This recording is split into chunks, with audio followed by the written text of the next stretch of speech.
Junta एक शर्मीला और हारा हुआ लड़का है जो इतना अकेला है कि हर कोई उसे अनदेखा करता है। हालांकि उसकी शांतिपूर्ण स्कूली जिंदगी तब बदल जाती है जब लोकप्रिय लड़की नजीसा उसे चिढ़ाने लगती है और उसे परेशान करने के लिए तरह तरह की हरकतें करने लगती है। ये सब तब शुरू होता है जब जुंटा अपनी क्लास में किसी का ध्यान आकर्षित नहीं कर पाता, क्योंकि उसकी मौजूदगी मानो हवा के समान है। जब वो अकेले बैठकर ये पता लगाने की कोशिश कर रहा होता है कि एक सामान्य किरदार के रूप में वो अपना जीवन यापन कैसे करेगा, तभी स्कूल की सबसे लोकप्रिय लड़की नजीसा वहां आती है और देखती है कि वो क्या कर रहा है। वो तुरंत उसकी एक तस्वीर खींच लेती है और हालांकि वो उससे तस्वीर डिलीट करने की विनती करता है, नजीसा मना कर देती है और उसके बगल में बैठ जाती है। उत्सुकतावश वो सोचती है कि जूंटा बाकी सब लोगों के लिए इतना इनविजिबल कैसे है और खुद देखने के लिए उसे अपनी सीट पर खड़ा करने का फैसला करती है। पहले तो जूंटा ऐसा करने से मना कर देता है, लेकिन जब नजीसा उसके ब्राउजर हिस्ट्री को पब्लिक करने की धमकी देती है तो वो मान जाता है। पहले तो कक्षा के बाकी छात्र उस पर ध्यान नहीं देते, लेकिन जैसे जैसे नजीसा उसे खड़े होने के लिए दबाव डालती रहती है, उसके छोटे कद के गणित के प्रोफेसर की नज़र उस पर पड़ती है और उसे बेवकूफ़ों जैसी हरकतें करने के लिए बंद करने को कहते हैं और जन्म से जमा किए हुए उसके सारे 10 ऑरा पॉइंट्स गायब कर देते हैं। इसके बाद नजीसा जोर से हंसती है और जूंटा को ये कहकर खुश करने की कोशिश करती है कि कक्षा में उस पर ध्यान दिया गया है। लेकिन इससे पहले कि वो उसे और टीज कर सके, उसके दोस्त उसे बुला लेते हैं और उसे जाना पड़ता है। अगले दिन क्लास में नजीसा गुस्से में जूंटा के पास आती है, लेकिन क्योंकि जूंटा को पता नहीं होता कि उसने उसके साथ क्या किया है, तो वो उसे शांत करने के लिए अपना थोड़ा दूध देता है। हालांकि नजीसा उससे कहती है कि सुबह जो हुआ था उसे याद रखे। जाहिर है, जब जूंटा स्कूल जल्दी पहुंच गया तो नजीसा ही एकमात्र ऐसी व्यक्ति थी जिसने उसे देखा, लेकिन जब उसने उसे हाथ हिलाकर ग्रीट किया तो उसने उसे अनदेखा कर दिया, ये सोचकर कि वो अपने दोस्तों को हाथ हिला रही है। हालांकि जूंटा को ये सब डिटेल में याद है, फिर भी वो ये नहीं समझ पा रहा है कि नजीसा उससे नाराज क्यों है। परिणाम स्वरूप वो उसे दंडित करने के लिए उसकी टांगों पर बैठ जाती है। लगभग 5 सेकंड बाद जूंटा कांपने लगता है, क्योंकि वो खुद पर काबू नहीं रख पाता। जब वो संभलता है, नजीसा हंसती है और उससे कहती है कि जब भी कोई उसे नमस्ते कहे तो जवाब दे, तो वो मान जाता है और नजीसा उसे माफ कर देती है। चूंकि वो दिमागी रूप से कमजोर है, इसलिए उसे फिर भी पूछना पड़ता है कि उसने ऐसा क्या किया जिससे नजीसा नाराज हो गई। नजीसा उसके कान में कुछ फुसफुसाकर जवाब देने की कोशिश करती है, लेकिन इससे वो संवेदनशील लड़का भाग जाता है ताकि उसका दिन और भी लंबा और कठिन ना हो जाए। क्लास के बाद नजीसा देखती है कि जूंटा अपने शिक्षक से बात कर रहा है, इसलिए वो उससे पूछती है कि वो हमेशा क्लास के बाद सवाल क्यों पूछता है। जूंटा उसे बताता है कि वो इसलिए करता है ताकि शिक्षक को पता चले कि उसने वास्तव में क्लास में आया था। ये सुनकर नजीसा को समझ आ जाता है कि जूंटा को कभी भी सवालों के जवाब देने के लिए नहीं बुलाया जाता, क्योंकि शिक्षक उस पर ध्यान ही नहीं देते। इसलिए अगले पीरियड में जब शिक्षक कोई सवाल पूछते हैं तो वे हाथ उठाकर जूंटा की ओर इशारा करते हैं। इससे जूंटा एकदम पैनिक हो जाता है, क्योंकि उसके दिमाग में सिर्फ 404 एरर का मैसेज चल रहा होता है। इसलिए वो नजीसा से जवाब दिखाने की गुहार लगाता है। उस घटना से बच निकलने के बाद वो सोचता है कि नजीसा ने खुद सवाल का जवाब क्यों नहीं दिया। तो नजीसा कहती है कि वो चाहती थी कि वो मदद के लिए अपने बगल वाले सहपाठी पर डिपेंड करे। तभी शिक्षक उसे अगले सवाल का जवाब देने के लिए कहते हैं, जिससे वो चौंक जाती है। नजीसा उठकर जूंटा से उसे बचाने की गुहार लगाती है, तो जूंटा अपनी पाठ्यपुस्तक में झांककर उसे जवाब भी बता देता है। क्लास के बाद नजीसा जूंटा का नंबर लेने की कोशिश करती है, लेकिन इससे पहले कि वो ऐसा कर पाती, उसके दोस्त आ जाते हैं और जूंटा बैटमैन की तरह गायब हो जाता है, जिससे नजीसा को बुरा लगता है। शनिवार को नजीसा जूंटा को शहर में अकेले सेटोटाइट मिलती है और उससे पूछने का फैसला करती है कि वो क्या कर रहा है। जूंटा बताता है कि वो एक गेम खरीदने गया था, लेकिन टिश्यू के पैकेट बांट रहे किसी व्यक्ति से उसका ध्यान भटक गया। वो एक पैकेट लेने के लिए लाइन में खड़ा था, लेकिन किसी ने उस पर ध्यान नहीं दिया, इसलिए वो मिल नहीं पाया। आखिरकार उसने खुद ही बोलकर पैकेट मांग लिया। पैकेट मिलने पर उसे एक अजीब सी सेटिस्फैक्शन महसूस हुई और वो पूरी तरह भूल गया कि वो अपना पसंदीदा गेम खरीदने आया था। ये सुनकर नजीसा हंस पड़ी और उसने चुपके से जूंटा की एक तस्वीर खींच ली। जब उसे एहसास होता है कि कैमरे ने उसके चेहरे पर फोकस नहीं किया, तो वो उसके साथ सेल्फी लेने का फैसला करती है। जूंटा कहता है कि कैमरा उसे पहचान नहीं पाएगा, इसलिए नजीसा ये सुनिश्चित करने के लिए उसके करीब बैठ जाती है ताकि वो फ्रेम में आ जाए। फोटो लेने के बाद जूंटा हैरान रह जाता है कि कैमरे ने उसे पहचान लिया है, इसलिए नजीसा उसका नंबर लेकर उसे सेल्फी भेजने का फैसला करती है।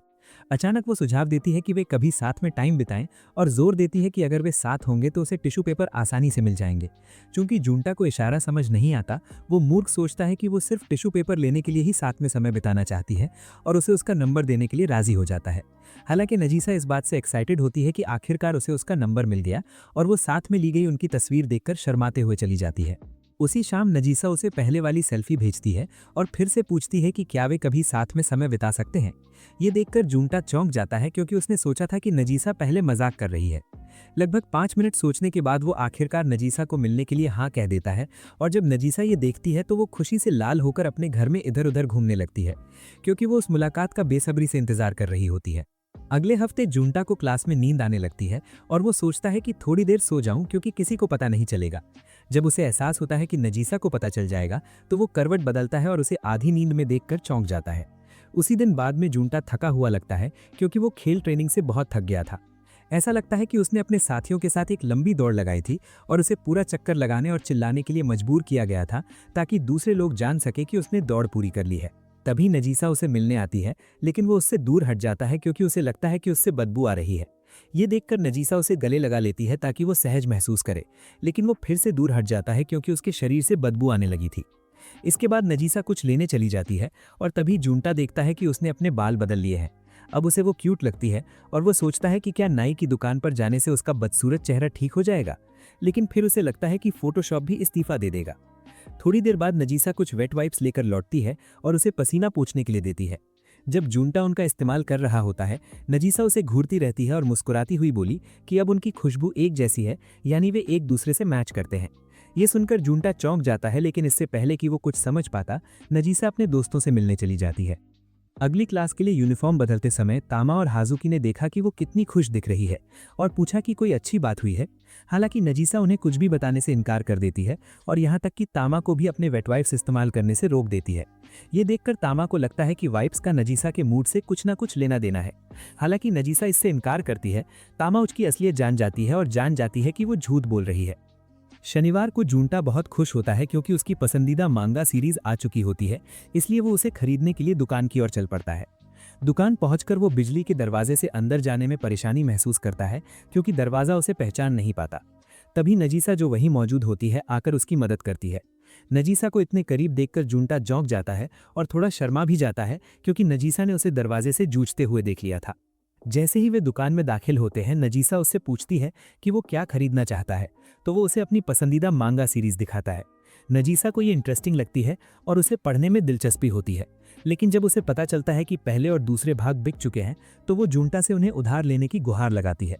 हालांकि ये अनुरोध बेचारे लड़के को चौंका देता है, फिर भी वो मान जाता है और दुकान से निकलकर घर की ओर चल देता है। रास्ते में नजीसा को एहसास होता है कि वे दोनों एक दूसरे के करीब रहते हैं, इसलिए महंगा लेने के लिए उसके घर जाने का फैसला करती है। महंगा मिलने के बाद वो जूनटा से पूछती है कि वो स्कूल कितने बजे निकलता है, और जब उसे पता चलता है कि वो उससे पहले निकलता है तो वो सोचती है कि वो भी जल्दी निकलना शुरू कर देगी ताकि वे साथ में स्कूल जा सकें। इस तरह अगली सुबह नजीसा 6 बजे उठती है और स्कूल जाने की तैयारी शुरू कर देती है। तैयार होने के बाद वो अपने बालों को स्टाइल करने को लेकर असमंजस में पड़ जाती है, लेकिन अंत में अपनी बहन के हेयर मिस्ट का इस्तेमाल करके अपने लुक को और भी आकर्षक बना लेती है। इसके बाद वो नीचे जाती है और अपनी बहन अकीना के साथ नाश्ता करती है। मेज पर अकीना उसे एक नज़र देखती है और पूछती है कि स्कूल में कुछ खास हो रहा है, जिस पर नजीसा इससे इनकार कर देती है। हालांकि उसकी रिएक्शन से पता चल जाता है कि कुछ गड़बड़ है और अकीना तुरंत समझ जाती है। वो नजीसा की खूबसूरती की तारीफ करती है और महंगे हेयर स्प्रे यूज करने पर उसे चढ़ाती है, लेकिन जब उसे समझ आता है कि नजीसा स्कूल के किसी लड़के को इम्प्रेस करने के लिए ऐसा कर रही है तो नजीसा शर्मा जाती है और चली जाती है। बाहर वो एक कोने पर खड़ी होकर जूनटा का इंतजार करती है ताकि जब वे एक दूसरे से मिले तो ये एक कोइंसिडेंस लगे। जब जूनटा आता है तो नजीसा उससे तारीफ की उम्मीद करती है और जब वो कुछ नहीं कहता तो निराश हो जाती है। स्कूल जाते समय जूनटा को एहसास होता है कि वो कभी किसी के साथ स्कूल नहीं गया, नजीसा जैसी दीवानी लड़की के साथ तो बिल्कुल नहीं। थोड़ी देर बाद वे दोनों एक कन्वीनियंस स्टोर के सामने रुकते हैं, जहां नजीसा जूनटा से उसके दोपहर के भोजन की पसंद के बारे में पूछती है। उनकी बातचीत के लगभग 5 मिनट बाद तामा और हाजुकी नजीसा से बात करने के लिए वहां आ जाते हैं, और जैसा कि उम्मीद थी वे जूनटा को नोटिस नहीं करते। वे तभी देखते हैं जब नजीसा बताती है कि वो उसके बगल में बैठा है, और उसे देखकर वे दोनों अवाक रह जाते हैं। हालांकि जब नजीसा जूनटा को बताती है कि वो हमेशा अपने दोस्तों के साथ उसी जगह मिलती है तो जूनटा उठकर वहां से चला जाता है ताकि वो भीड़ में फंसकर दम न घुटे। उसी दोपहर बाद जूनटा क्लास में बैठा होता है और महसूस करता है कि उसका दिन बाकी दिनों से अलग नहीं है, सिर्फ इसलिए कि वो नजीसा जैसी अजीब लड़की के साथ चला गया था। दोपहर के भोजन के दौरान वो अकेले खाना खाता है और सोचता है कि कोई भी उससे नजरें नहीं मिला रहा है, इसलिए वो तय करता है कि आज का दिन भी बाकी उबाऊ दिनों की तरह ही खत्म होगा। समय बीतने के साथ वो अपनी सभी क्लासेस खत्म करके आराम करने के लिए घर की ओर चल देता है। रास्ते में वो देखता है कि उसके आगे चल रही महिला उसे नहीं देख रही है और उससे टकराने से बचने के लिए वो एक तरफ हट जाता है। दुर्भाग्यवश एक कार तेजी से उसके पास से गुजरती है और उसे कीचड़ से सराबोर कर देती है। शर्मिंदा होने के बजाय जूनटा ऐसे चला जाता है जैसे कुछ ना हुआ हो, क्योंकि उसे हमेशा ऐसे बर्ताव की आदत हो गई है जैसे उसका कोई अस्तित्व ही ना हो। हालांकि नजीसा अचानक वहां आ जाती है। उसे जूनटा पर तरस आता है क्योंकि उसने पहले जो कुछ भी हुआ था सब देख लिया था। वो उसे घर तक छोड़ने का फैसला करती है ताकि वो नहाकर तरोताज़ा हो जाए। लेकिन जब उसे पता चलता है कि उसने अपनी चाबी कहीं रख दी है तो वो उसे अपने घर पे नहाने की पेशकश करती है। जुंटा मान जाता है और उसके घर तक उसका पीछा करता है, जहां वो गलती से उसकी एक सीक्रेट चाल देख लेता है। नजीसा जल्दी से उसे छुपाने की कोशिश करती है और जब वो उससे पूछती है कि क्या उसने कुछ देखा तो वो कहता है कि उसने कुछ नहीं देखा। उसके बाद वो उसके बाथरूम की ओर जाता है और पहली बार वहां जाने के कारण थोड़ा ऑकवर्ड महसूस करता है। इसी बीच नजीसा उसे नहाने के बाद पहनने के लिए अपना एक ट्रैक सूट निकाल कर देती है। कुछ मिनट बाद वो नहाकर कपड़े बदलता है और नजीसा को मदद के लिए धन्यवाद देता है। नजीसा इसे मामूली बात समझकर टाल देती है, उसे उसकी धुली हुई यूनिफॉर्म देती है और गीले बालों को सुखाने के लिए कहती है। जब वो बाल सुखा लेता है तो नजीसा उसे विदा करती है और गुड बाय कहती है। लेकिन उसके जाते समय नजीसा थोड़ी उदास हो जाती है क्योंकि वो चाहती थी कि वो थोड़ी देर और रुक जाए। अगली सुबह जुंटा स्कूल के लिए निकलता है और रास्ते में नजीसा से मिलकर चौंक जाता है। उसे देखकर उसे याद आता है कि कल वो उसे छूने से बस 2 इंच ही दूर था, लेकिन वो खुद को संभाल लेता है और नजीसा द्वारा दिया गया ट्रैक सूट उसे लौटा देता है। इसके बाद नजीसा उसके बगल में खड़ी होकर उसकी लंबाई पूछती है और जब वो बताता है कि उसकी लंबाई 5 फुट 9 इंच है तो नजीसा को एहसास होता है कि ये अतिरिक्त 9 इंच उसकी लंबाई का हिस्सा नहीं है। फिर वो एक सीढ़ी पर चढ़कर उसे दिखाती है कि एक जोड़े के लिए आइडियल हाइट डिफरेंस कितना होना चाहिए और साथ ही साथ उसके सिर पर थपथपाने का मौका भी लेती है। ये देखकर जुंटा सोचता है कि उसे क्या हो गया है, लेकिन जब वो उससे कहती है कि उसे 3 इंच और लंबा होना चाहिए तो उसे एहसास होता है कि उसका दिमाग थोड़ा खराब है। कुछ हफ्तों बाद जुंटा सेमेस्टर की अंतिम परीक्षा में बैठता है और समय पर जमा करने के लिए सभी प्रश्नों को जल्दी जल्दी हल कर देता है। जब वो जाने की तैयारी कर रहा होता है, नजीसा उसकी हड़बड़ी देखती है और पूछती है कि क्या बात है, तो वो बताता है कि उसके दिन भर के लिए कुछ प्लान्स हैं। उसी दिन बाद में एक महिला सीधा नाम की एक छोटी बच्ची को बर्फ में अकेले खेलते देखती है और सोचती है कि वो अकेली है। वो उसकी माँ के बारे में पूछने के लिए उसके पास जाती है, लेकिन उसे पता चलता है कि जुंटा पूरे समय वहीं था। जब जुंटा उसे बताता है कि वो सीधा का बड़ा भाई है तो महिला को बुरा लगता है और उसे न देख पाने के लिए माफ़ी मांगती है, लेकिन जुंटा इसे इग्नोर कर देता है और उसका ध्यान रखने के लिए धन्यवाद देता है। उसके जाने के बाद सीधा बर्फ में खेलती रहती है। तभी नजीसा आती है और जुंटा को टीज करने लगती है। उसे ये जानकर आश्चर्य होता है कि जुंटा की एक छोटी बहन है और वो देखती है कि वो दोनों बिल्कुल एक जैसे नहीं दिखते। जुंटा का कहना है कि सीधा अपनी माँ जैसी दिखती है जबकि वो खुद अपने पिता जैसा दिखता है। फिर वो सीधा का परिचय नजीसा से कराता है और चूंकि सीधा उसे पहले से ही पसंद करती है इसलिए वो उसे चौक से ड्रिंक मांगती है। जब नजीसा उसे ड्रिंक देती है तो सीधा उसे धन्यवाद देती है, गले लगाती है और जल्दी से पी जाती है। कुछ देर बाद वो नजीसा को पेय देती है और उसे एक घूंट पीने के लिए कहती है।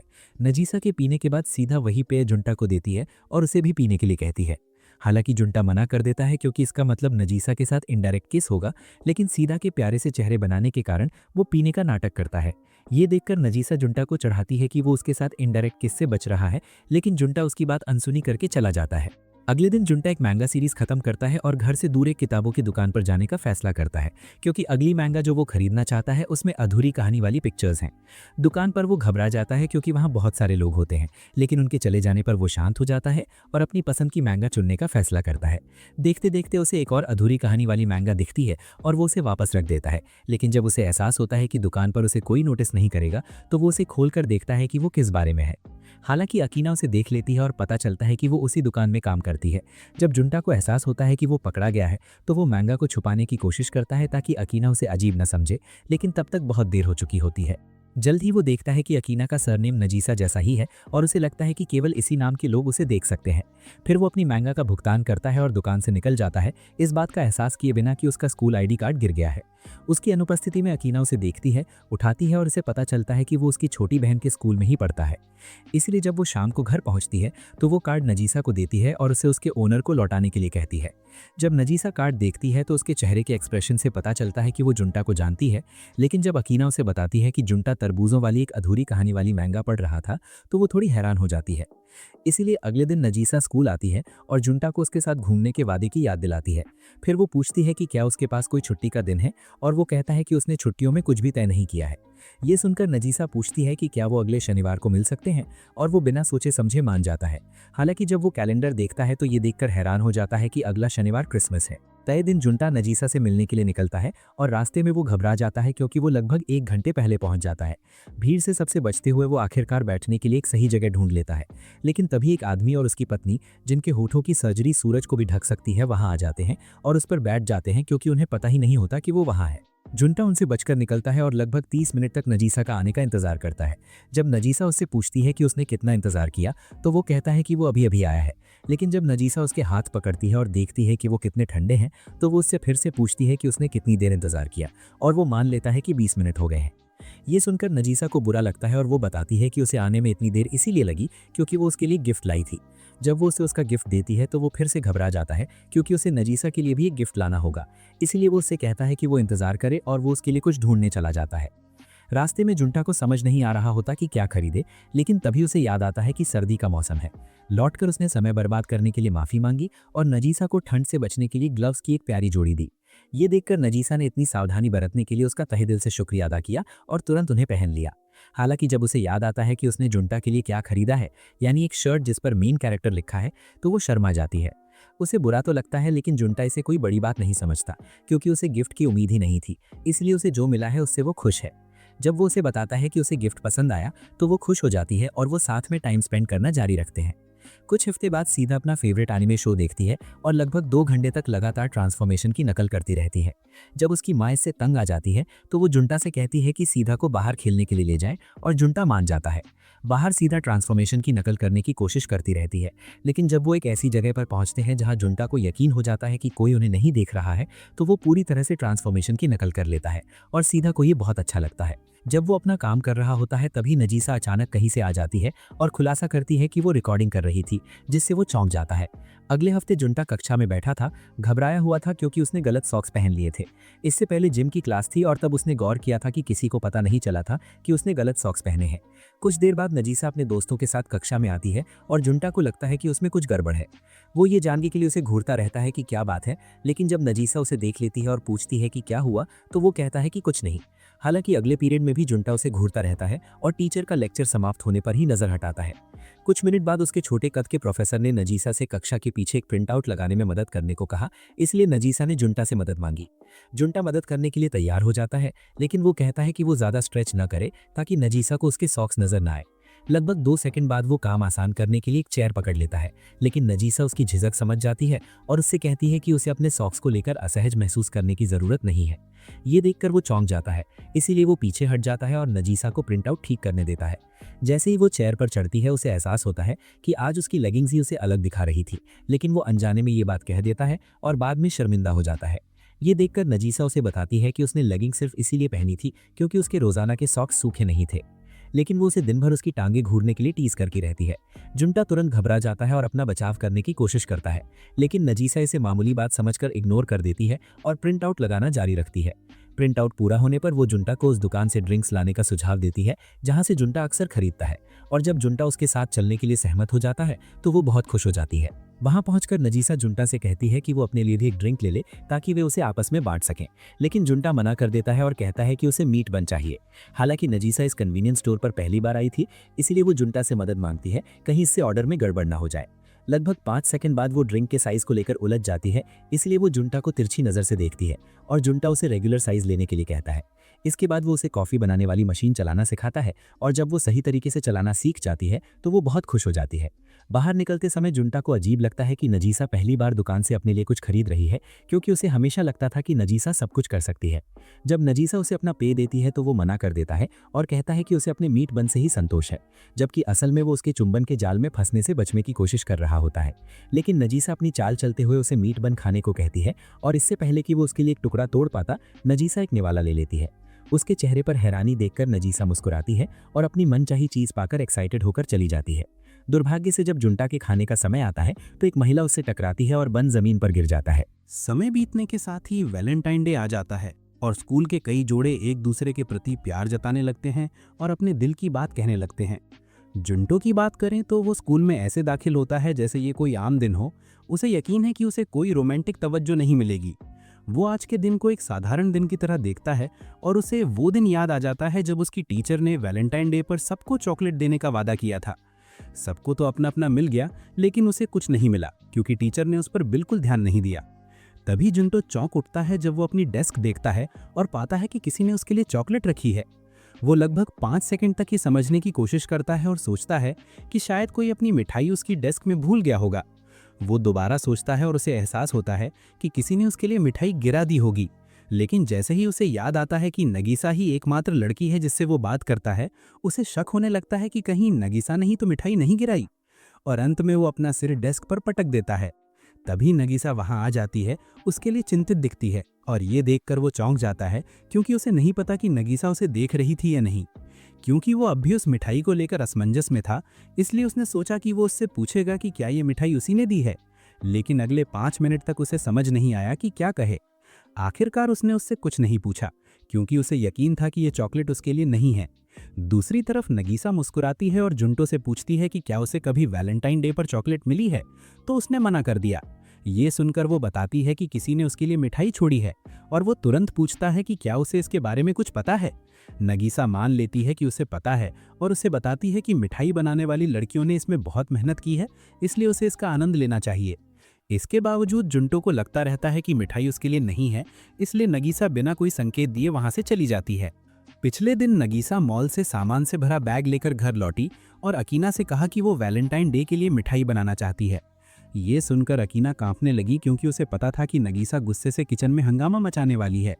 बाद में नगीसा इंटरनेट पर मिठाई बनाने के तरीके ढूंढने लगी, लेकिन जब उसका काम खत्म हुआ तो अकीना ने उसे रुकने को कहा क्योंकि चीनी इससे बेहतर की हकदार है। अकीना ने नगीसा को शॉप से मिठाई लाने की सलाह दी, लेकिन नगीसा ने मना कर दिया और दोबारा बनाने की जिद की। ये सुनकर अकीना को लगा कि नगीसा किसी को मिठाई देना चाहती है और नगीसा के चेहरे के एक्सप्रेशंस देखकर उसे अपनी शंका सही लगी।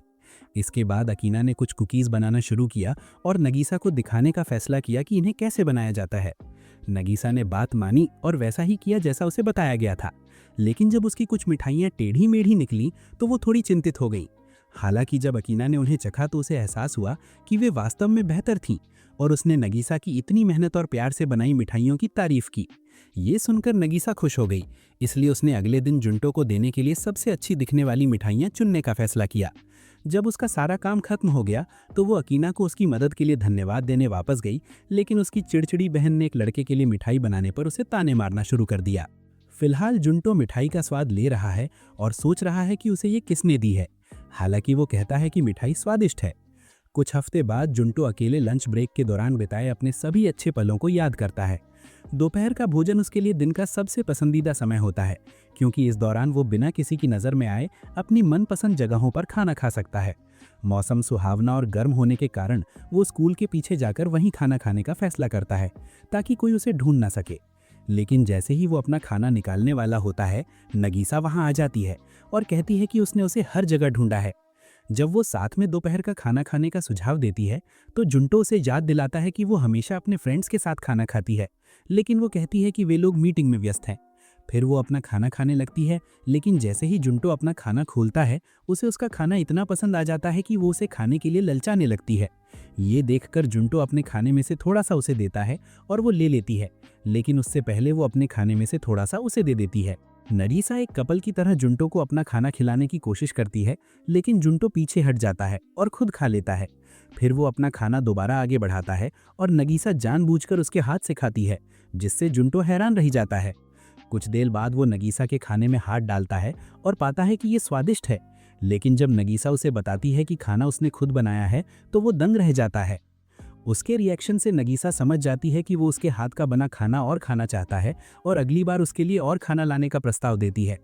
उसी दोपहर बाद नगीसा अपने फ्रेंड्स के साथ एक रेस्टोरेंट में ड्रिंक के लिए जाती है, जहां तामा उसकी तारीफ करते हुए कहती है कि वो आजकल बहुत प्यारी लग रही है। जब तामा सोचती है कि नगीसा को किसी पर क्रश है तो हज़ुकी कहती है कि नगीसा की जिंदगी में कोई लड़का नहीं है क्योंकि वो अब भी बच्चाना व्यवहार करती है। ये सुनकर तामा नगीसा को चूमने की कोशिश करती है, कहती है कि नगीसा प्यारी लग रही है, लेकिन हज़ुकी उसे खींचकर दूर ले जाती है। फिर हज़ुकी नगीसा से पूछती है कि क्या उसे स्कूल में किसी लड़के में दिलचस्पी है, और नगीसा द्वारा जुंटो का नाम सुनकर वो हैरान रह जाती है।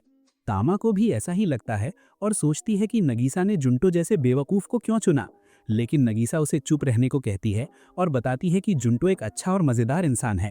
वो कहती है कि जब कोई जुंटो के बारे में बुरा बोलता है तो उसे बहुत बुरा लगता है, और ये सुनकर तामा की आंखों में आंसू आ जाते हैं क्योंकि उसने जुंटो के बारे में कठोर टिप्पणियां की थी। हालांकि नगीसा इसे मामूली बात समझकर टाल देती है, और जैसे ही हज़ुकी जुंटो की खूबियों के बारे में पूछती है वो एकदम शांत हो जाती है।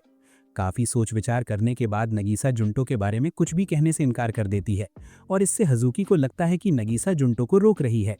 जब नगीसा कहती है कि वो किसी और लड़की के साथ नहीं है, तो हज़ुकी उससे पूछती है कि अगर जुंटो किसी और लड़की के साथ होता तो उसे कैसा लगता, और नगीसा इस बारे में सोचती है। उसे जलन होती है।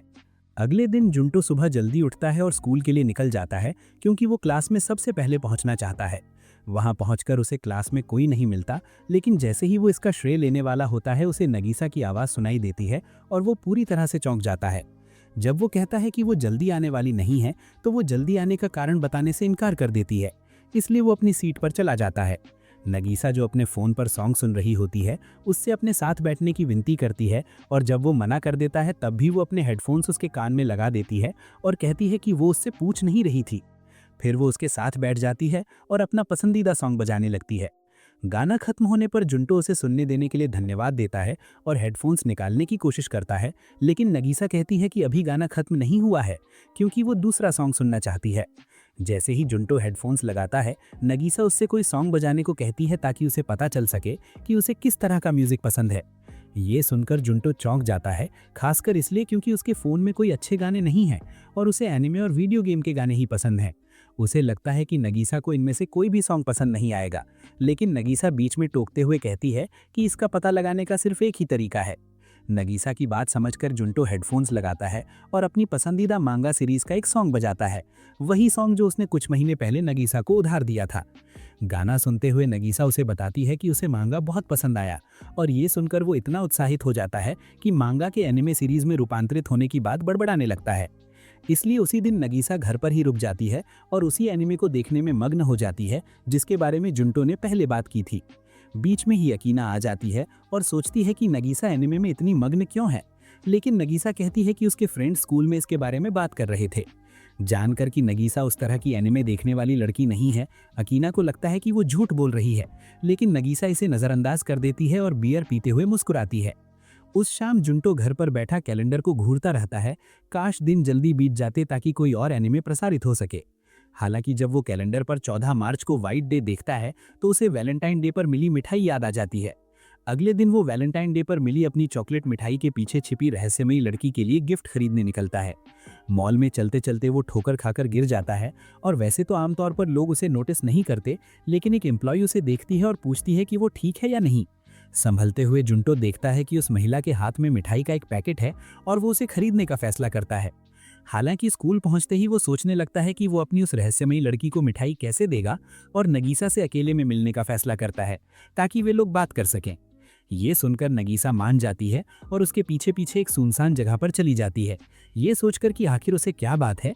लेकिन जैसे ही उसे पता चलता है कि बात उस रहस्यमयी लड़की की है जिसने उसे मिठाई दी थी, वो मुस्कुराती है और ऐसा दिखावा करती है जैसे वो उसे ढूंढ ही नहीं रहा हो।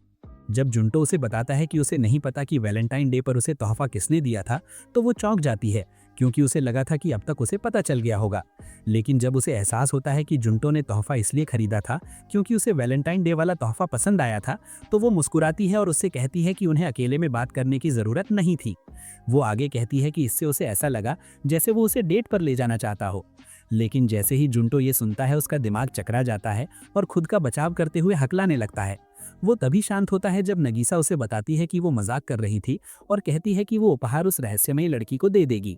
हालांकि जुंटो को अब भी ये एहसास नहीं होता कि वो रहस्यमयी लड़की वही है, भले ही नगीसा ने मिठाई पसंद करने का संकेत दिया हो, और जब वो देखता है कि वो अच्छे मूड में है। जाने से पहले जुंटो उत्सुकता से उससे पूछता है कि वो रहस्यमयी लड़की कौन है, लेकिन वो जवाब देने से इनकार कर देती है और पूछती है कि क्या वो वैलेंटाइन डे का तोहफा पाकर खुश होगा।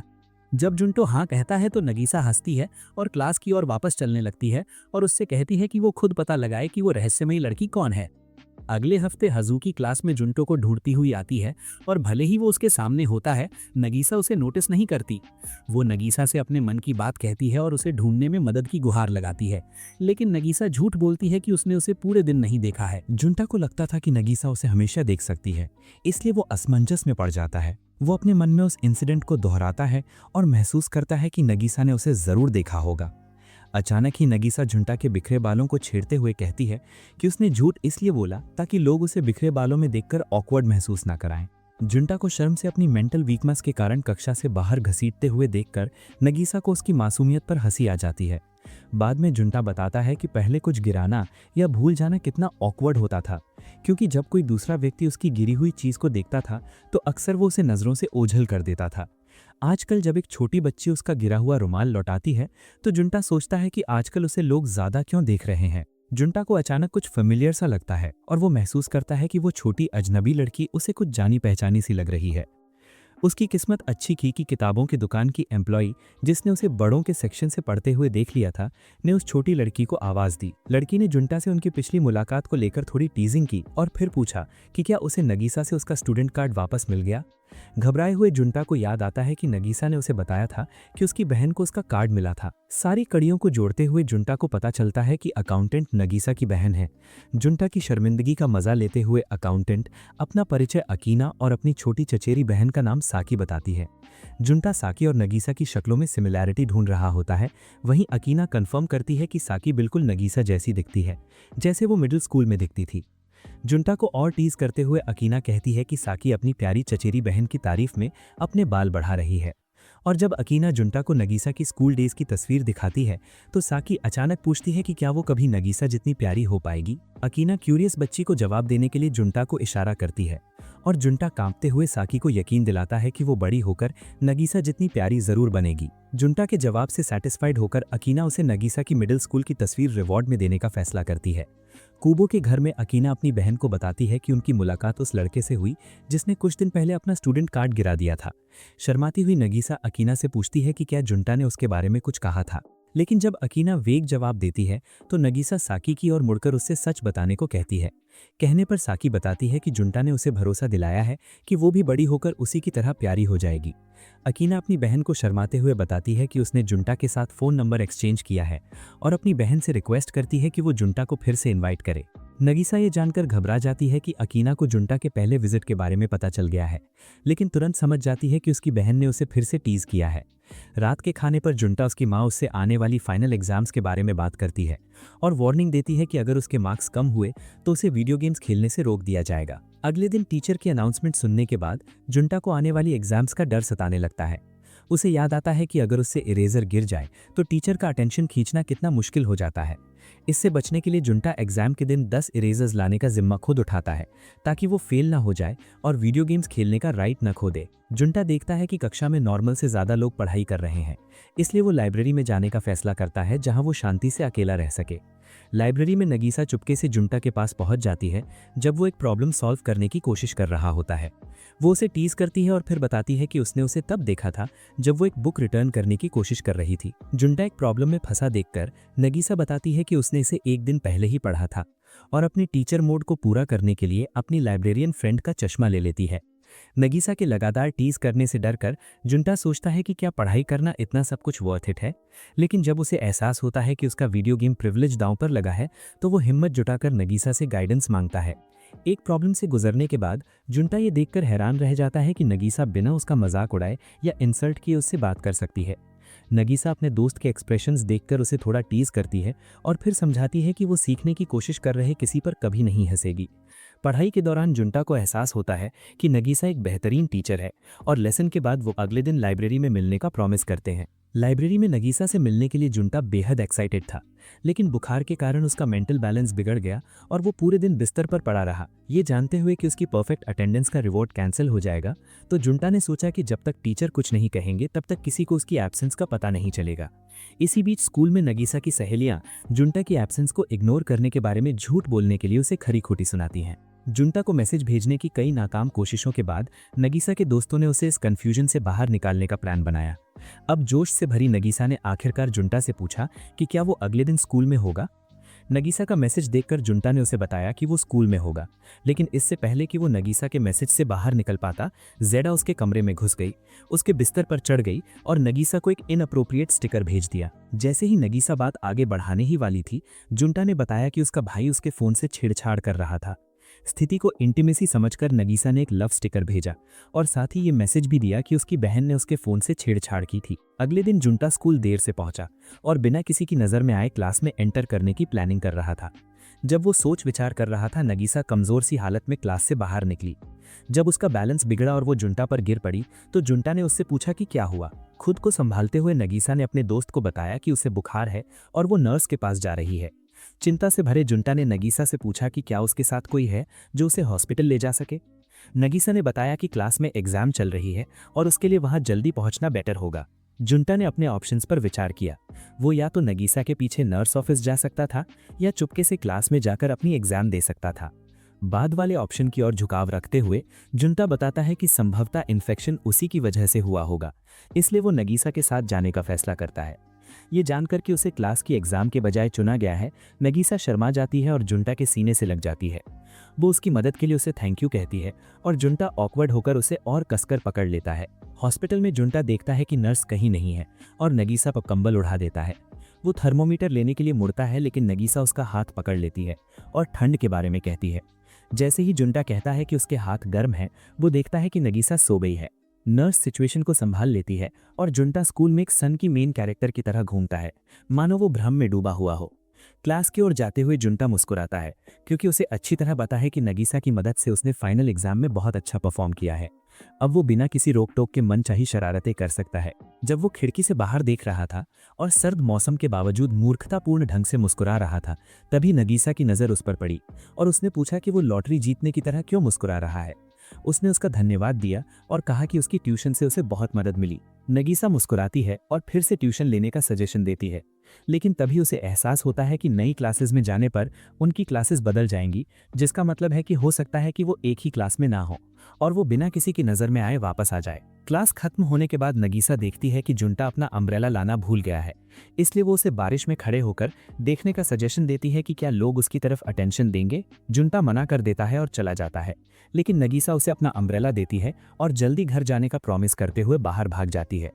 कुछ कदम चलने के बाद नगीसा देखती है कि जुंटा उसके बगल में खड़ा है और दोनों ने एक ही अम्ब्रेला अपने सिर पर तान रखा है। जुंटा जानता है कि वो उसके एक एक्सपेरिमेंट में फंस गया है, लेकिन उसके साथ बने रहने के लिए वो सजेशन देता है कि वो एक संकरे रास्ते से जाएं जहां लोग उन्हें देख ना सकें और उन्हें कपल ना समझें।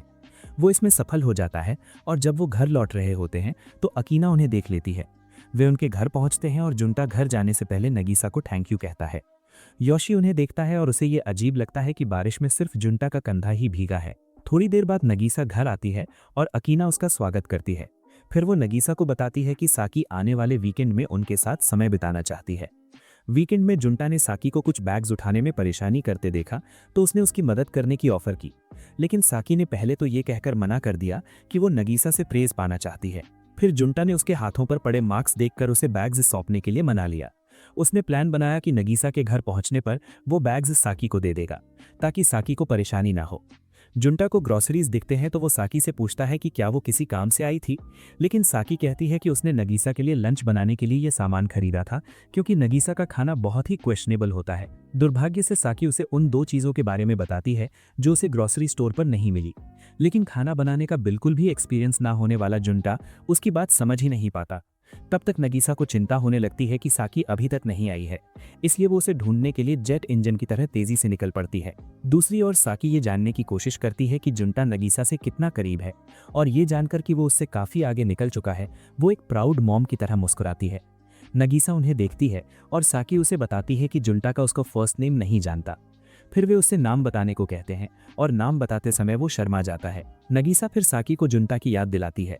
साकी जुंटा से बैग्स लेती है और सामान उठाने में मदद करने के लिए उसे थैंक यू कहती है। उसके जाने के बाद साकी जुंटा को झूठा कहती है क्योंकि उसने कहा था कि वो सिर्फ नगीसा का क्लासमेट था। स्कूल में समय बीतता है और पुराने सेशन के आखिरी दिन जुंटा को जोर से छींक आती है, जिससे उसके क्लासमेट्स को पता चल जाता है कि वो आसपास है। वो अपनी पेन से खेलने लगता है, लेकिन खेलते खेलते उसकी स्प्रिंग खो जाती है। नगीसा देखती है कि वो मुश्किल में है, इसलिए वो उसे अपनी लाल पेन देती है। वे अपनी एक्सरसाइज करते हैं और स्कूल की छुट्टी होते होते उनके क्लासमेट्स अपने अपने घर चले जाते हैं। बिछुड़ने की चिंता में जुंटा नगीसा को गौर से देखता है। उसे अपने फ्रेंड्स के साथ बातचीत करते हुए देखकर जो नाइट स्टे की प्लानिंग कर रहे हैं वो हमेशा की तरह चुपचाप क्लास से निकल जाता है। किसी का ध्यान नहीं पड़ता। उसी रात नगीसा और तामा हाजुकी के घर पर रुकती हैं। तामा उनसे पूछती है कि उनकी फाइनल एग्जाम कैसी रही और हाजुकी बताती है कि वो केवल एक सब्जेक्ट में फेल हुई है। नगीसा उसकी तारीफ करती है और हाजुकी सोचती है कि कहीं उनका दिमाग तो खराब नहीं है।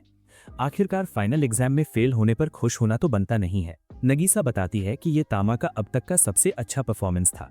वे उसके सिर पर हाथ फेरती हैं और वो सेलिब्रेशन शुरू कर देती हैं। आधी रात तक पेट भर जाने के बाद हाजुकी उनका फुटॉन उठाती है और बिस्तर लगाती है। वो उन्हें याद दिलाती है कि उनकी सीट्स बदली जाएंगी, जिससे वे उदास हो जाती हैं। फिर नगीसा तामा से कहती है कि उम्मीद मत छोड़ो, क्योंकि हो सकता है कि उनकी सीट्स ना बदली जाएं। तामा फिर रूठ जाती है और पेसिमिस्ट की तरह सबसे बुरा सोचते हुए उन पर झपट पड़ती है। फिर वो उनसे कहती है कि अगर वे एक ही क्लास में नहीं होती तो उसे उनकी बहुत याद आती। इसके बाद वो स्कूल की कई अपकमिंग एक्टिविटीज़ की लिस्ट बताती है जिनमें वे साथ पार्टिसिपेट कर सकती है और विश करती है कि वे एक ही क्लास में साथ रहें। नगीसा के मन में जुंटा की इमेज फ्लैश हो जाती है और वो उसके साथ फन करने की इच्छा करती है।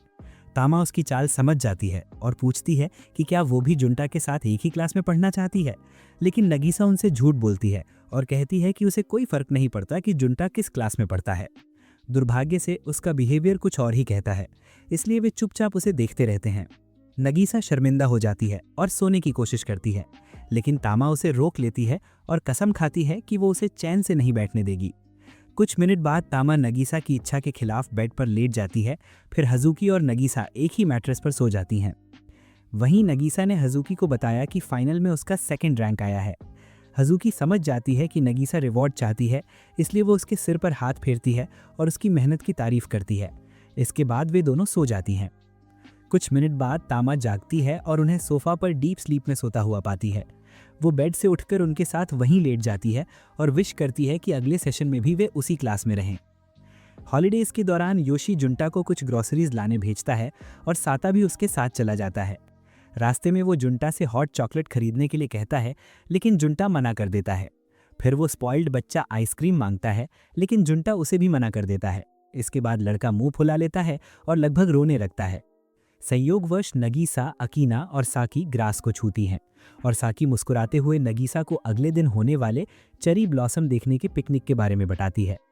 फिर साकी पूछती है कि वे क्या पकाएंगी, तो अकीना नगीसा को हेल्प करने के लिए टीज करती है। नगीसा तुरंत मना कर देती है, जिससे साकी उदास हो जाती है। साकी फिर उसे हग करती है और कहती है कि अगर नगीसा को उसका खाना पसंद आएगा तो उसे सेटिस्फैक्शन मिलेगी। वो प्रॉमिस करती है कि वो इसे जितना हो सके उतना टेस्टी बनाएगी। अपने दोनों रिलेटिव्स को ऑकवर्ड होते देख अकीना अपना कुकिंग स्किल दिखाती है, लेकिन वे तुरंत उसे छोड़कर पुलिस को बुला लेते हैं। वे ग्रोसरी स्टोर की ओर चल पड़ते हैं और जब वे डिसाइड कर रहे होते हैं कि क्या खरीदना है, तभी नगीसा का ध्यान उस पर जाता है और वो उसे थोड़ी ही दूरी पर देख लेती है। वो तुरंत बहाना बनाकर उसके पास चली जाती है। साकी को भी अपने मन में जेलसी और हेजिटेशन के कारण उसके पीछे जाने का ख्याल आता है। अकीना उन्हें देखती है और अपनी बहन को छोड़कर खुद ही ट्राई करने लगती है।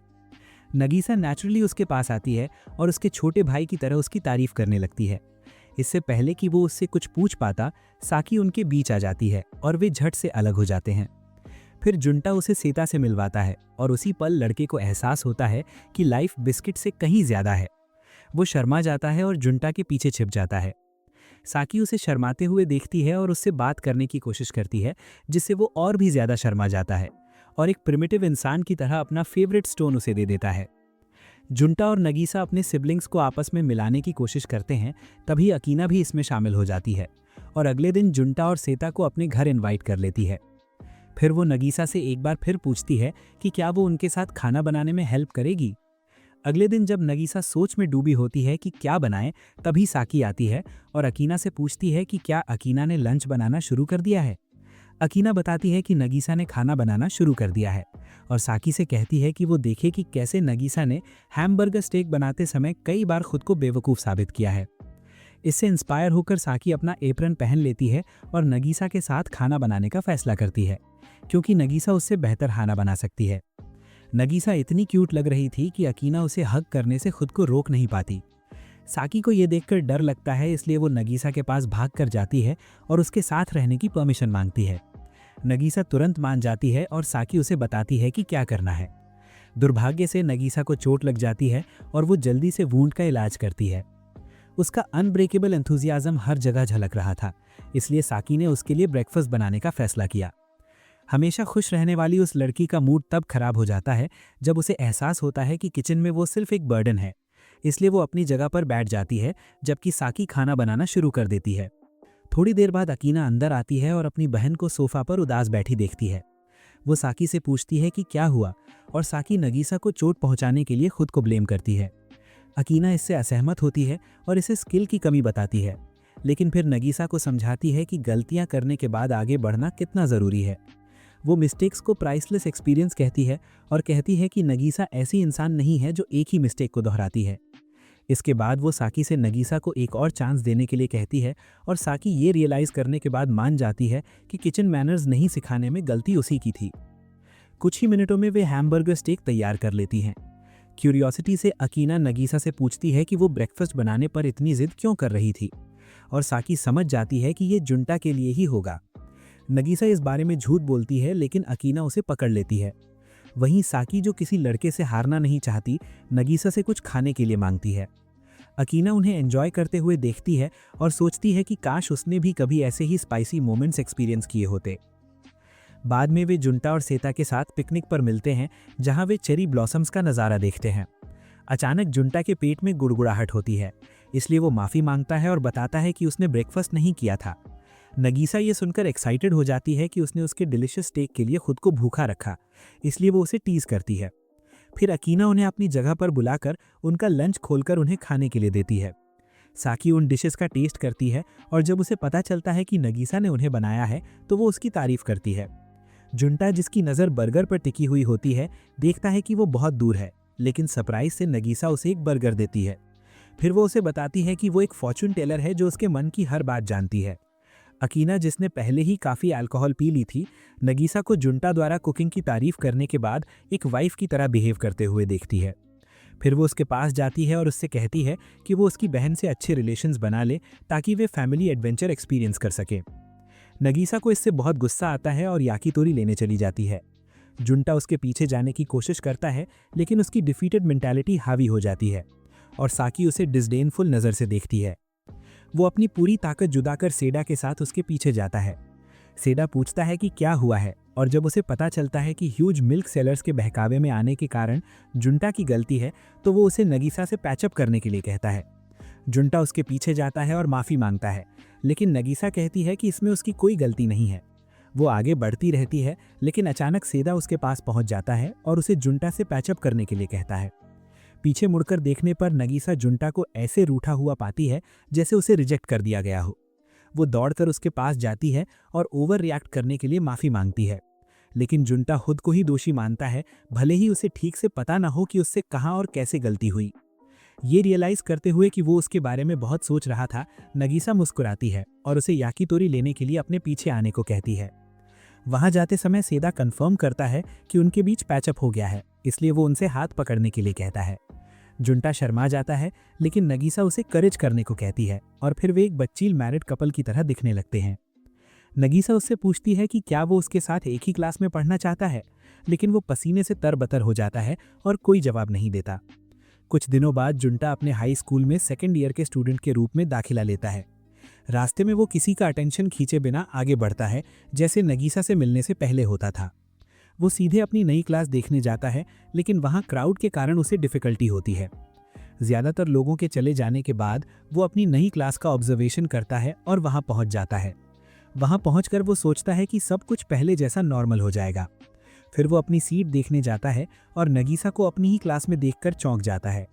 उसे पता चलता है कि उसकी सीट विंडो के पास है, ठीक वैसे ही जैसे कई मेन कैरेक्टर्स की होती है।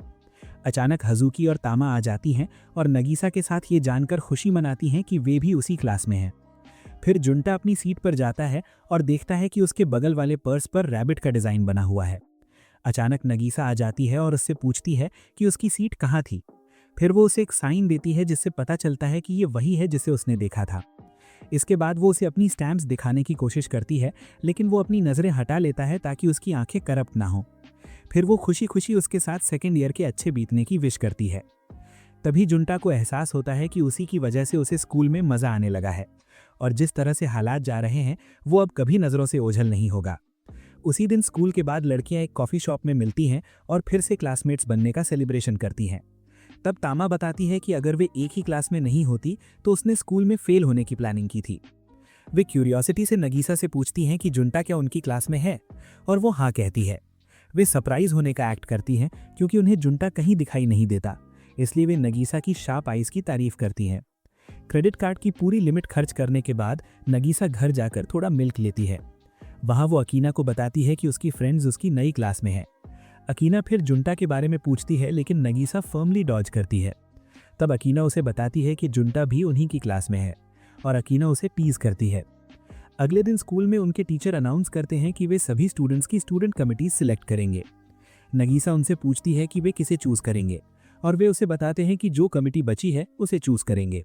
वो बताती है कि पिछले साल वो पर्यावरण कमेटी का सदस्य था और वो इस बात पर हैरान होता है कि उसने इस पर ध्यान दिया। उसके अनुमान का कारण ये है कि छात्रों ने बगीचे में कभी खरपतवार नहीं देखे, जबकि उनकी देखभाल कोई नहीं करता था। जुंता कहता है कि उस समय कमेटी का सदस्य होने पर उसे कोई आपत्ति नहीं थी क्योंकि उसके प्रयासों पर ध्यान दिया गया था। शिक्षक फिर से पूछते हैं कि कमेटी का सदस्य कौन बनेगा, लेकिन कोई भी हाथ नहीं उठाता। नागिसा सबको चौंकाते हुए खुद ये भूमिका चुन लेती है और शिक्षक को बताती है कि जुंता भी इसमें रुचि रखता है। ये सुनकर शिक्षक पिछले वर्ष जुंता के प्रयासों की प्रशंसा करते हैं। फिर वो पर्यावरण कमेटी के सदस्यों के रूप में उनके नाम लिख लेता है। नागिसा उसे देखकर मुस्कुराती है, ये जानते हुए कि वे साथ में एक्स्ट्रा करिकुलर एक्टिविटीज़ में भाग लेंगे। जुंता सोचता है कि वो कमेटी में शामिल क्यों होना चाहती है, जबकि वो इसके लिए उत्साहित नहीं है। लेकिन असली वजह ये है कि वो उसे लगन से काम करते हुए देखती थी। फिलहाल वो उससे अपने सारे गुर दिखाने को कहती है। पहले पीरियड के बाद कुछ लड़के इस बात पर शेखी बघारते हैं कि वे अपनी क्लास की सबसे खूबसूरत लड़कियों के साथ एक ही कमेटी में हैं। उनमें से एक कहता है कि पर्यावरण संबंधी कर्तव्य नागिसा को शोभा नहीं देता। बाकी लोगों का मानना है कि उसका नया साथी उसके पीछे इसलिए आया है क्योंकि वो कुछ वाहवाही बटोरना चाहता था। जुंता को इन अफवाहों पर कोई हैरानी नहीं होती क्योंकि उसे इनके बारे में सिर्फ नागिसा के जरिए ही पता चला है। दूसरी ओर नागिसा उससे माफ़ी मांगती है क्योंकि उसी ने उसका नाम आगे बढ़ाया था। लड़कों में से सूडो बोलता है और उनके दावों को गलत साबित करते हुए कहता है कि जुंता पिछले साल भी उस माहौल में था और शायद इसीलिए उसने उसे दोबारा चुना होगा। सूडो के दोस्तों को ये बात अजीब लगती है कि कोई व्यक्ति इस तरह की कमेटी का चुनाव कैसे कर सकता है। फिर भी वो उसका बचाव करता है, लेकिन उन्हें याद आता है कि वो पिछले साल भी उसी कमेटी में था। जुंता ये जानकर हैरान रह जाता है कि कोई और भी उसे याद करता है। नागिसा उसे चढ़ाती है और उसे पता चलता है कि उसने सूडो से पहले कभी बात नहीं की है। अगली क्लास के लिए निकलते समय जुंता ये याद करने की कोशिश करता है कि वो सूडो से पहली बार कहाँ मिला था। लैब पहुंचकर उसे पता चलता है कि नागिसा और सूडो उसके ग्रुप में है। लिखते समय सूडो से एक गलती हो जाती है, लेकिन फिर उसे पता चलता है कि उसका इरेजर उसके पास नहीं है। इसलिए जुंता, जो बातचीत करने में बिल्कुल भी कुशल नहीं है, उसे इरेजर देने के बारे में गंभीरता से सोचने लगता है। वो नागिसा की ओर देखता है और उसे शरारती मुस्कान के साथ मुस्कुराता हुआ पाता है। नागिसा फिर जुंता के बैग में हाथ डालकर ये कहकर माहौल बनाती है कि उसके पास बहुत सारे इरेजर हैं। जुंता भी उसके नाटक में शामिल हो जाता है और अंत में सूडो एक इरेजर मांग लेता है। फिर वो जुंता से कहता है कि वो उससे काफ़ी समय से बात करना चाहता था, इसलिए वो उससे बागबानी का उसका सीक्रेट पूछता है। उस समय उसने पूरे स्कूल में 1 साल तक जुंता को ढूंढा था, लेकिन उससे मुलाकात नहीं हुई थी। क्लास के बाद जुंता मुस्कुराता है और नागिसा को अब तक की उसकी मदद के लिए धन्यवाद देता है और उससे कहता है कि ये पहली बार था जब उसने नागिसा के अलावा किसी और से बात करने का आनंद लिया। ये बयान सुनकर वो चौंक जाती है और खुद को शांत करने की कोशिश करती है। बाद में स्कूल के बाद जब जुंता घर जा रहा होता है तो उसे एक वेंडिंग मशीन दिखती है और उसमें पानी की एक बोतल नजर आती है जिसे वो बाकी बोतलों को देखते समय लगभग भूल ही गया था। वो खुद की तुलना उस पानी की बोतल से करता है और खुद को एक साइड कैरेक्टर बताता है। जब वो कोई दूसरा पेय खरीदने की कोशिश करता है तो नागिसा उसे चौंका देती है और वो गलती से पानी की बोतल खरीद लेता है, इसलिए नागिसा उससे माफ़ी मांगती है। फिर जुंता उस पेय की ओर इशारा करता है जिसे वो खरीदना चाहता था, लेकिन नागिसा के साथ घर चला जाता है। नागिसा खुशी से उसकी ओर मुड़ती है और उससे पूछती है कि उसके वीर्य का स्वाद कैसा होगा। वो अपने खान पान के बारे में सोचता है और फिर कहता है कि उसका स्वाद पानी की तरह फीका हो जाएगा। वो आश्चर्यचकित रह जाता है जब वो हंसती है और कहती है जो होना है सो होगा। वो उसकी बात से सहमत होते हुए कहती है कि इतने सारे ऑप्शंस होने के कारण फैसला करना मुश्किल है। घर लौटते समय वो उससे पूछती है कि उसे क्लासिक नींबू का स्वाद कैसे मिलेगा। वो कहता है कि इसके लिए उसे अपने वर्तमान जीवन से अलग जीवन जीना पड़ेगा। फिर वो उससे पूछती है कि क्या उसे एक सार्थक युवावस्था की आवश्यकता महसूस होती है, लेकिन वो कहता है कि उसके कोई दोस्त नहीं है। ये सुनकर वो पूछती है क्या वो उसे अपना दोस्त नहीं मानता, और तभी उसे पता चलता है कि वो हमेशा से उसे अपना दोस्त मानती आई है। उस पल से उसे आखिरकार एहसास होता है कि वो उससे दोस्त है। अगले दिन स्कूल में नागिसा जुनता को अपने साथ घूरने की प्रतियोगिता में शामिल करती है। जुनता उसका ध्यान हटाने के लिए अजीबोगरीब चेहरे बनाने की कोशिश करता है, लेकिन नागिसा अपनी नज़र नहीं हटाती। इसके बजाय वो अपना तुर्रुप का इक्का निकालते हुए बिना किसी भाव के उसे अकीना के तरबूज के आकार के बारे में बता देती है, और बेचारा लड़का झट से नजरें फेर लेता है और हार जाता है। हारने की सजा के तौर पर नागिसा उसे अगले दिन उसे सुप्रभात कहने के लिए कहती है, और वो निराशा से उसकी ओर देखता है क्योंकि उसने उसके विशाल आकार को देखने का सुनहरा मौका गवा दिया था। एक बार खिड़की से बाहर देखते हुए एक छात्र कक्षा का डस्टर साफ कर रहा होता है। उसे पता ही नहीं चलता कि जुनता वहां है, इसलिए उसका पूरा चेहरा बदल जाता है। वो खुद को साफ करने जाता है और सोचता है कि क्या इसका कोई मतलब भी है, आखिर उसे कोई देखता भी तो नहीं है। नागिसा अचानक उसकी परेशानी सुनकर प्रकट होती है और उसकी खुशबू सूंघने के बाद उसे साफ करने में मदद करती है। वो उससे कहती है कि उसके बाल उसकी सोच से ज्यादा घने हैं, लेकिन उसके केक जितने घने नहीं। फिर वो मुड़कर उसे अपने बाल छूने को कहती है।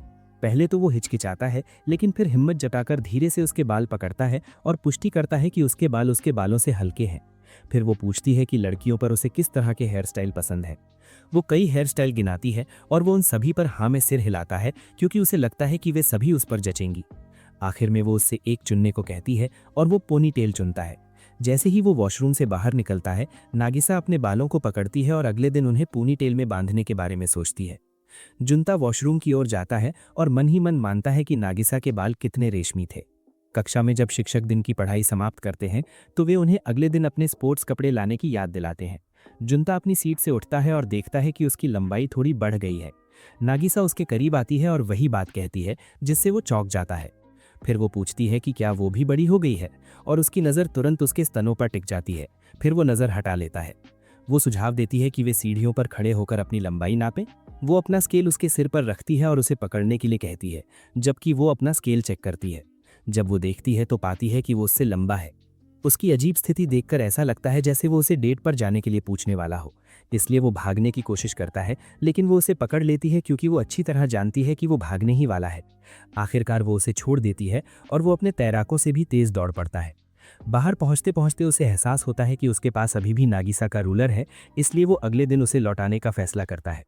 इस बीच नागिसा सीढ़ियों के पास खड़ी रहती है, अपने बैग को थामे हुए, क्योंकि उसे उम्मीद नहीं थी कि वे इतने करीब होंगे। अगली सुबह नागिसा एक बेंच पर बैठी थी और आश्चर्य से जुनता उसके बगल में आ गया। उसने वादे के मुताबिक उसे सुप्रभात कहा। नागिसा ने भी उसे सुप्रभात कहा और जुनता ने उसे स्केल थमा दिया। वो उसे धन्यवाद देती है और उसके दोस्त आने से पहले ही वो चला जाता है। वो उसे जाते हुए देखती है, मानो पूरी तरह से मोहित हो गई हो और मुस्कुरा रही हो। बाद में स्कूल में वे अपने ट्रैक सूट पहनते हैं और जुनता देखता है कि उसका स्पोर्ट्स सूट अब उसे ठीक से फिट हो रहा है। नागिसा आती है और उसे लड़की की तरह खिलखिलाते हुए देखती है, इसलिए पूछती है कि क्या बात है। वो उसे कुछ भी बताने से इनकार कर देता है, इसलिए नागिसा सही अनुमान लगाती है कि बात उसके एकदम फिट ट्रैक सूट के बारे में है। फिर वो उससे उसकी जैकेट मांगती है क्योंकि ऊंचाई नापते समय वो बीच में ही भाग गया था। नागिसा झुकती है और वादा करती है कि अगर वो उसे अपनी जैकेट दे दे तो वो उसे गंदी सी टॉप पहनाएगी। उसका दिमाग सुन्न हो जाता है और वो उसकी बात मान लेता है। वो जैकेट पहनती है और बारबी शो की किसी हॉट लड़की जैसी दिखती है। इसके तुरंत बाद वो परीक्षा देने के लिए कक्षा से बाहर निकल जाती है और जुनता उसके पीछे जाता है। लड़कियां परीक्षा देती हैं और जहां तमाओ अपनी कम लंबाई की शिकायत करती है, वहीं नागिसा चाहती है कि उसके स्तन थोड़े और भरे हुए हों।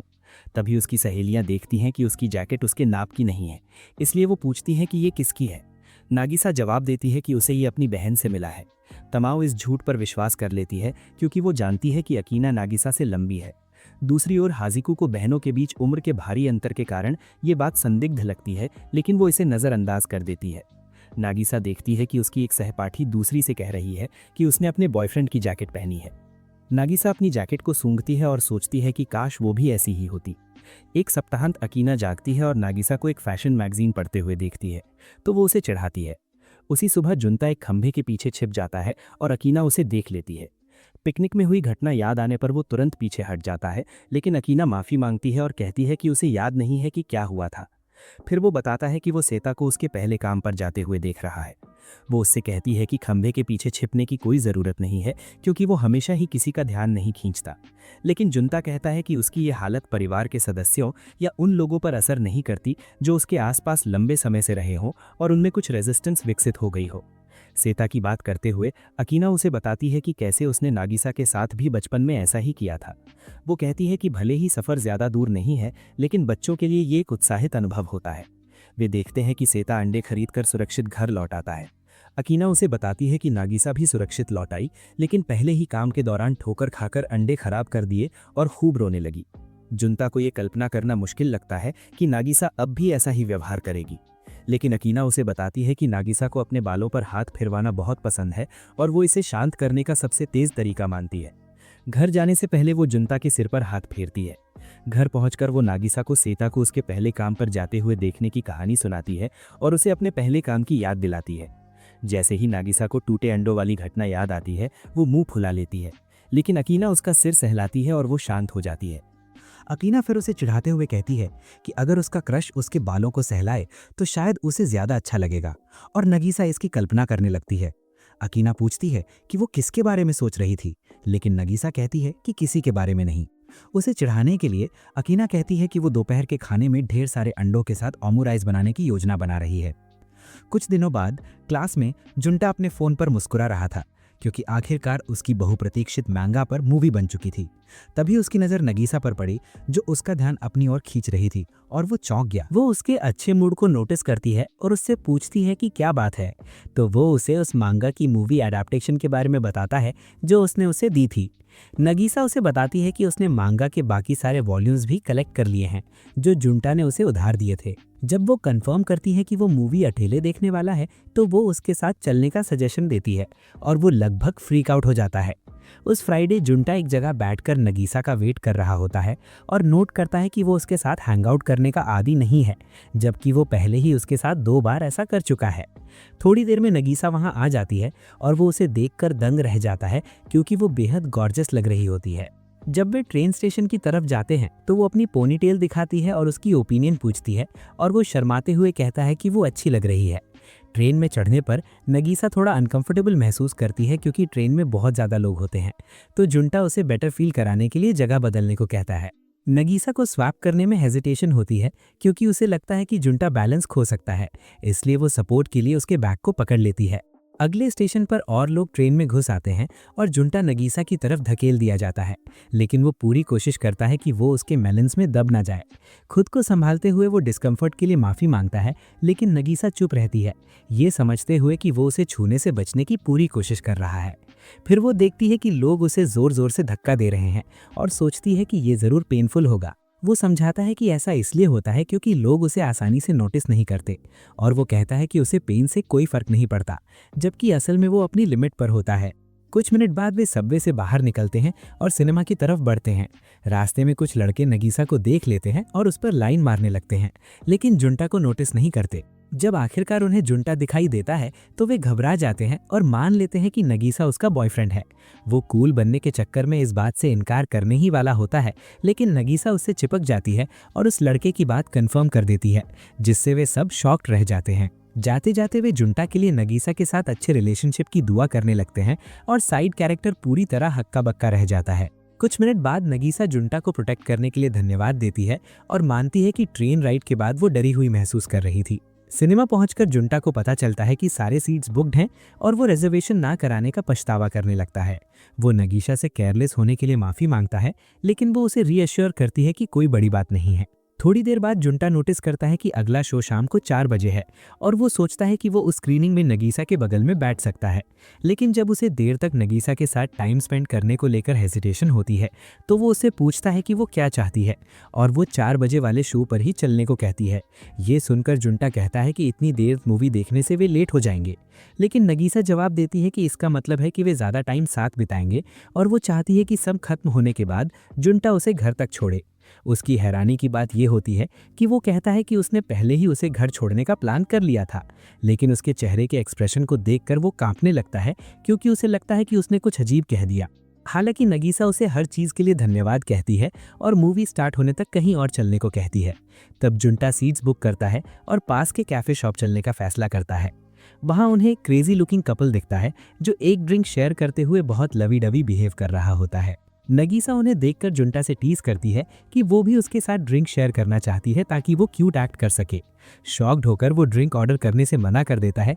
फिर नगीसा उसे टीज करती है क्योंकि वेट्रेस गलती से उसे वाटर सर्व करना भूल जाती है। वो कहता है कि वो इसका आदी है और मेन्यू देखते हुए वो कॉफी लेने का फैसला करता है। ये देखकर नगीसा, जिसने पहले कभी कॉफी नहीं पी थी, वही ऑर्डर करने का डिसाइड करती है। वो बताती है कि उसकी सिस्टर बहुत कॉफी पीती है और कंप्लेन करती रहती है कि इससे उसकी स्लीप साइकिल खराब हो गई है। तो जुंटा उसे ऑरेंज जूस लेने की सलाह देता है ताकि कॉफी के साइड इफेक्ट से बच सके। इससे नगीसा का मूड वही बदल जाता है क्योंकि वो वही लेना चाहती है जो जुंटा ले रहा है, यानी कॉफी। कुछ मिनट बाद वेट्रेस उनकी कॉफी लेकर आती है तो जुंटा उससे पूछता है कि क्या वो शुगर लेगी, लेकिन वो बिना क्रीम के ही लेने का फैसला करती है, बिल्कुल उसकी तरह। जब वो टेस्ट करती है तो बटरी फ्लेवर उसे लाइटनिंग की तरह लगता है, इसलिए वो उसका कप भी ट्राई करती है ये देखने के लिए कि कहीं गलती तो नहीं है। हैरानी की बात ये होती है कि वही टेस्ट आता है तो वो कप रख देती है और सोचती है कि अडल्ट्स इसे कैसे पी लेते हैं। कंफ्यूज्ड होकर वो उससे पूछता है कि वो शुगर क्यों नहीं लेना चाहती और वो कहती है कि वो वही लेना चाहती है जो वो ले रहा है। इसी वजह से वो क्रीम और शुगर लाने चला जाता है और कहता है कि इस कैफे की कॉफ़ी बहुत बेटर है। वे क्रीम डालकर ट्राई करते हैं। नगीसा को वो पसंद आ जाती है जबकि वो नापसंद करने का नाटक करता है। वो उसके कंसिडरेट होने के लिए धन्यवाद देती है और वादा करती है कि वो स्टेप बाय स्टेप आगे बढ़ेगी। कुछ देर बाद वे शॉपिंग करने लगते हैं और लगभग टाइम भूल जाते हैं, लेकिन मूवी शुरू होने से कुछ मिनट पहले पहुंच जाते हैं। सिनेमा हॉल में नगीसा सिर्फ मूवी ही नहीं देखती बल्कि जुंटा के रिएक्शंस भी ध्यान से देखती है। मूवी खत्म होने के बाद वो उसे बताती है कि उसने उसकी रोज की day to day poker face looks के मुकाबले उसकी फेशियल एक्सप्रेशंस ज़्यादा नोटिस की। तब वो उसे बताता है कि लोग उससे रेयरली ही बातचीत शुरू करते हैं, इसलिए अगर कोई उसे एक्सप्रेस करते हुए देखे तो उसे वियर्ड लगेगा। नागीसा उसे कहती है कि उसके साथ वो खुद जैसा रहे, लेकिन वो कहता है कि ये आसान नहीं होगा। वे ट्रेन से घर लौटते हैं और वो उसे उसके घर तक वॉक करके छोड़ता है। वहाँ वो उसे थैंक यू कहती है और बताती है कि उसने बहुत फन किया और कभी कभी हैंग आउट करना चाहती है। वो अपनी पिंकी फिंगर उठाती है और जोंटा अपनी उंगली से प्रॉमिस सील कर देता है। घर जाते हुए उसे याद आता है कि उसने कहा था कि उसकी फेशियल एक्सप्रेशंस उसे बहुत इजीली समझ में आ जाती हैं। वो ज़ोर से ब्लश करने लगता है और सोचता है कि पिंकी प्रॉमिस करते वक्त उसने कैसा फेस बनाया होगा। जोंटा स्कूल लौटता है और जब वो नगीसा से इंटरैक्ट करता है तो वो देखता है कि वो अक्सर स्माइल करती रहती है। स्कूल के बाद वो उससे पूछती है कि क्या उसे हॉरोस्कोप्स में इंटरेस्ट है, लेकिन वो मना कर देता है। फिर वो बताती है कि वो इसमें पूरी तरह बॉल्स डीप है और उसे पिछली रात का केस सुनाना चाहती है। वो उससे कुछ सवाल पूछती है, लेकिन ब्रो के आंसर्स उसे सही नहीं लगते, इसलिए वो उसे अपने साथ एक साइकोलॉजिकल टेस्ट देने को कहती है। उन्हें अपने कमरे में किटन्स की संख्या गेस करनी होती है और जोंटा 2 चुनता है जबकि नागीसा ढेर सारे किटन्स चुनती है, ये कहते हुए कि द मोर द मैरियर। वे आंसर्स चेक करते हैं और देखते हैं कि ये उन बच्चों की संख्या है जो वे फ्यूचर में चाहते हैं। नागीसा तुरंत बात पलट देती है और कहती है कि आंसर्स इस पर डिपेंड करते हैं कि कौन जवाब दे रहा है। वो जल्दी से क्लास से बाहर निकल जाती है और बाहर पहुंचते ही जोर से ब्लश करने लगती है, ये सोचकर कि ये कितना एम्बैरेसिंग था। उसी रात बाद में वो अकीना को कॉफ़ी बनाते हुए देखती है और उससे थोड़ी मांगती है, लेकिन अकीना मना कर देती है और कहती है कि अभी वो टू यंग है। वो अकीना से डिसएग्री करती है और बताती है कि वो पूरा एक कप पी चुकी है। अकीना उसे देखती है, कंफ्यूज हो जाती है और हैरान होती है कि उसकी छोटी बहन अब इतनी ग्रोन अप एक्ट कर रही है। वो सारी डॉट्स कनेक्ट करती है और समझ जाती है कि ये वही दिन रहा होगा जब नगीसा ने सबसे अच्छे कपड़े पहने थे और पोनीटेल लुक रखा था। अपनी बेबी सिबलिंग को बड़ा होते देखने की ब्लिसफुल फीलिंग उसे छू जाती है और वो नगीसा को बताती है कि इससे उसे थोड़ा लोनली फील हो रहा है। अकीना नगीसा को याद दिलाती है कि कैसे वो पहले उसकी हर चीज़ इमिटेट करती थी और उसकी हर बात सुनती थी। कंफ्यूज होकर वो पूछती है कि क्या वो बिना बताए कॉफ़ी पीने पर नाराज़ है, लेकिन अकीना कहती है कि ऐसा नहीं है। वो बस ये सोच रही है कि नगीसा उसके जाने बिना ही अपनी ओन पर्सन बनती जा रही है। नगीसा इससे डिसएग्री करती है और कहती है कि भले ही उसने उसकी बात ना मानी हो, लेकिन वो अब भी उसकी इमिटेट कर रही है, जैसे कि कॉफ़ी पीने की वजह भी वही है। अकीना इस पर सोचती है, तभी नगीसा उसकी कॉफ़ी का कप छीन लेती है और अपने रूम में भाग जाती है। अकीना को ये देखकर क्यूट लगता है कि उसकी छोटी बहन अब उसे भी टीज कर सकती है। वो थोड़ा सैड फील करती है क्योंकि फ्यूचर में उसे किसी और को सौंपना पड़ेगा। कुछ दिनों बाद जोंटा के बर्थडे पर सेल्फ स्टडी के दौरान वो सोचता है कि क्या वो इतना वर्थ है कि उसे सेलिब्रेट किया जाए। तभी उसका पेट इतनी जोर से ग्राउल करता है कि पूरी क्लास सुन लेती है। उसके बगल की सीट पर बैठी नागीसा मुस्कुराती है और उसे एक स्नैक देती है। वो उसे थैंक्स कहता है, लेकिन फिर उसे पढ़ता है तो देखता है कि उस पर हैप्पी बर्थडे लिखा है। वो उसकी ओर देखता है और वो उसे बर्थडे विश करती है। फिर वो सोचता है कि उसे उसका बर्थडे कैसे पता चला, तो वो बताती है कि उसने उसका स्कूल कार्ड देखा था। फिर वो देखती है कि उसने अभी तक उसे खोला नहीं है, तो एक और चॉकलेट बार उसे दे देती है। वो उस पर लिखा नोट पढ़ता है जिसमें डेस्क के नीचे देखने को कहा जाता है, और जब वो देखता है तो वहाँ एक दूसरा गिफ्ट रखा होता है। उसकी परमिशन से वो उसे खोलता है और एक टाइनी प्लशी देखता है जिसके बारे में वो कहती है कि ये उसी जैसा दिखता है। वो नर्वस हो जाती है क्योंकि वो कोई रिएक्शन नहीं देता और सोचती है कि कहीं ये किसी लड़के के लिए टू क्यूट तो नहीं। लेकिन उसकी सरप्राइज़ के लिए वो उसे थैंक्स कहता है और वादा करता है कि वो इसका अच्छे से केयर करेगा। फिर वो उससे पूछता है कि उसका बर्थडे कब है, तो वो बताती है कि 2 अगस्त को। वो उससे पूछती है कि क्या वो उसे गिफ्ट देगा। वो कहता है कि एक्सपेक्टेशंस लो रखना। वो मुस्कुराती है और चॉकलेट बार खोलकर उसके मुंह में रख देती है। फिर वो वादा करती है कि अगले साल उसे एक और गिफ्ट देगी। वो तुरंत खुशी से ओवरवेल्म हो जाता है और अपना फेस छुपा लेता है ताकि वो उसका एक्सप्रेशन न देख सके। फिर वो उसे बताता है कि उसके बर्थडे पर पहले उसके लिए किसी ने कुछ नहीं किया था और यही बात उसे ओवर द मून फील करा रही है। वो उसका बर्थडे याद रखने के लिए उसे थैंक्स कहता है, लेकिन अपना सिर उठाने से मना कर देता है। वो नोट करता है कि वो पूरी विल पावर लगा रहा है ताकि कोई क्रैकल बाहर ना आए। क्लोजिंग आवर्स के दौरान जोंटा नागीसा को गुड बाय कहता है और जैसे ही वो क्लास से बाहर निकलता है, उसका टीचर उसे ढूंढते हुए अंदर आता है, उसकी मौजूदगी से अनजान। फिर वो हॉलवे से नीचे चलता है और उसके क्लासमेट्स उसे नोटिस नहीं करते। जब वो बाहर पहुंचता है तो एक स्टूडेंट उसे देखता है, लेकिन सोचता है शायद वो इमेजिनेशन है। तब जोंटा सोचता है कि बाकी लोगों के मुकाबले नागीसा उसे इतनी ईजिली कैसे स्पॉट कर लेती है। क्लास की विंडो से उसे देखते हुए वो तमाओ की मिडिल स्कूल एल्बम पलटने की याद करती है और उसमें जोंटा की फोटो बाकी क्लासमेट्स से अलग देखती है। तभी तमाओ ने उससे उसके बारे में बताया था कि कैसे 3 साल मिडिल स्कूल में रहते हुए वो उसे नोटिस ही नहीं कर पाई थी। तब से नगीसा को उसमें हल्की सी इंटरेस्ट होने लगी थी। जब उन्होंने हाई स्कूल रिज्यूम किया तो उसे रियलाइज़ हुआ कि जोंटा उसकी क्लास में है और सिर्फ वही उसे स्पॉट कर पा रही थी। फर्स्ट सेमेस्टर तक वो उसे दूर से ऑब्जर्व करती रही और देखती रही कि लोग उसे नोटिस नहीं करते, लेकिन उसकी लक अच्छी थी कि सेकंड सेमेस्टर में वे सीट नेबर्स बन गए। तब तक उसने उसे ग्रीट करने का डिसाइड कर लिया था और ये रियलाइज़ होते ही कि वो उसे देख सकती है, जोंटा ऑलमोस्ट फ्रीक आउट कर गया। उसका रिएक्शन उसे इंटरेस्टिंग लगा और उसे पता चला कि वो पहली पर्सन है जो उसे देख पा रही है, इसलिए उसने टाइम के साथ उससे और रिएक्शंस निकलवाने की वाव कर ली। करंटली वो विंडो से उसे देखती है और उसे गुड बाय विश करती है, ये कहते हुए कि वे अगले दिन फिर मिलेंगे। वो नोट करती है कि वो कुछ टाइम तक अपनी नज़रें जोंटा से हटाने वाली नहीं है। और यहीं आज की वीडियो खत्म होती है।